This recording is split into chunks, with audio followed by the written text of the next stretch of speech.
on Geogebra. The link is in the Unit 4 Day 3 notes about Limacons. And we have a graph in the Cartesian coordinate plane. Here we have sliders. A is 2, that will be the number right here, 2 sine x.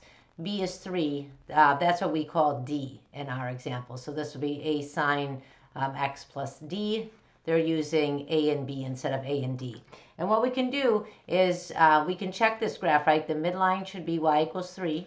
The amplitude is 2, so the graph is going up 2 units and down 2 units. So the maximum's at 5 and the minimum's at 1. And now we're going to actually sketch this graph. So if I click animate P, P is starting at 0, 3, right? At pi over 2, it should be at 5.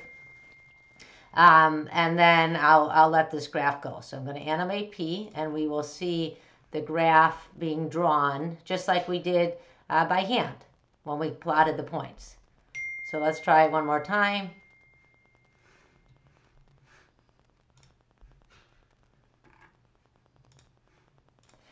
And we can see that we got a dimpled Limacon here.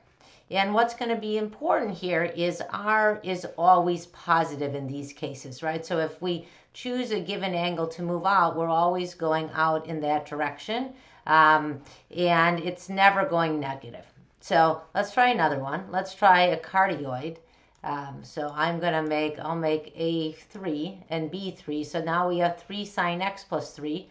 The midline's still 3. The maximum is going to be 3 plus 3 with this, which is 6, or 3 minus 3, which is 0.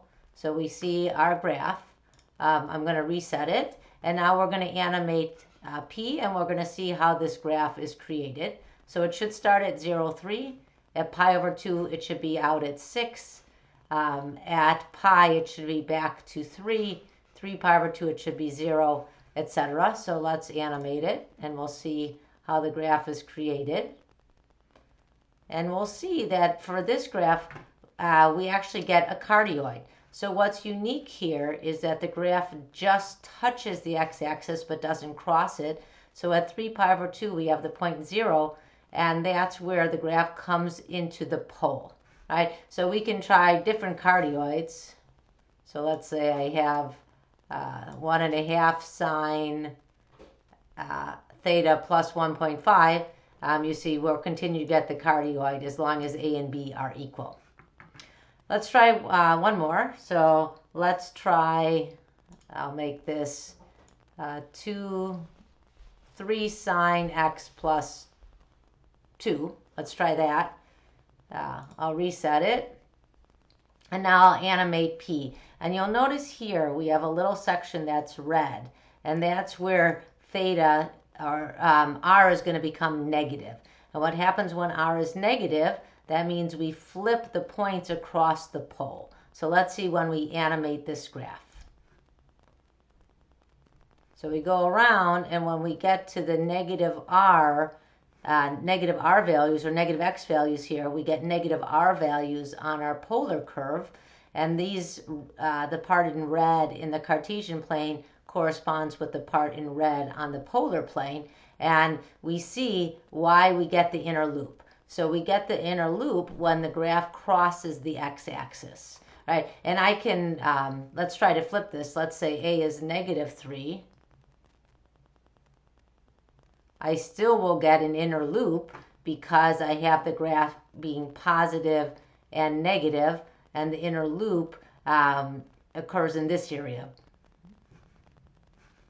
Right, so we can draw some conclusions then. So if we're looking at a polar graph, if it just touches the x-axis, then we have a cardioid.